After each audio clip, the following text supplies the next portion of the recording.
Welcome back to my channel. ఎలా ఉన్నారు అందరూ? అందరికీ సంక్రాంతి శుభాకాంక్షలండి. సంక్రాంతికి అయితే గొబ్బెమ్మలు పెట్టడానికైతే ఆవు పేడ కోసం కొంచెం నేను కష్టపడ్డాను. నేనైతే బ్లౌజులు కుట్టుకుని కంప్లీట్ చేసుకునే పనులు కొంచెం లేట్గా కవరించుకుని వెళ్ళేసరికి హనుమాన్ టెంపుల్ అయితే ఉంది ఇక్కడ. అక్కడైతే గోశాల ఉంది. అందులో ఆవులు చాలానే ఉంటాయి కదా, ఈజీగానే దొరుకుతుంది కదా అనేసి నేనైతే లేట్గా ఊగించుకుంటూ వెళ్ళాను. తీరా వెళ్తే ఆయన అయితే పేడ లేదనేసి చెప్పాడు. ఆవులైతే చాలా ఉన్నాయి కానీ పేడ లేదు. ఇంక నాలాగే ఒక 5, 6 అయితే వచ్చారు అక్కడ పేడ కోసం అయితే. కానీ అక్కడ పేడ లేదు. అందరూ ఎతికికుని ఇంకా అయితే అందరం పెంట పొయ్యి మీద అయితే పడ్డాం పేడ కోసము అందులో తీసుకోవడానికి. ఇంకా కానీ దొరికింది తీసుకున్నారు. ఇంకా వేమో పెద్దాయన అయితే వచ్చేసి, "అమ్మ నాకు కూడా కవర్లో వేసేయవా, నీ చేతికి ఎటు చేసుకున్నావు కదా, మళ్ళీ అందరి చేతికి చేసుకోవడం ఎందుకు, ఆ చేతితో నా కవర్లో కూడా కొంచెం వేయమ్మా" అని అడిగాడు. సర్లే పెద్దాయన కదా అని ఆయనకు కూడా వేసి ఇచ్చాను.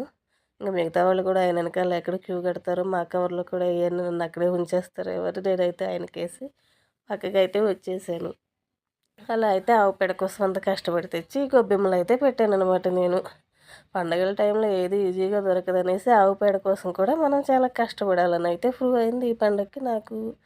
ఈ వీడియో నచ్చితే లైక్ చేయండి ఫ్రెండ్స్. మా ఛానల్ని ఎవరైనా ఫస్ట్ టైం చూస్తుంటే సబ్స్క్రైబ్ చేసుకోండి.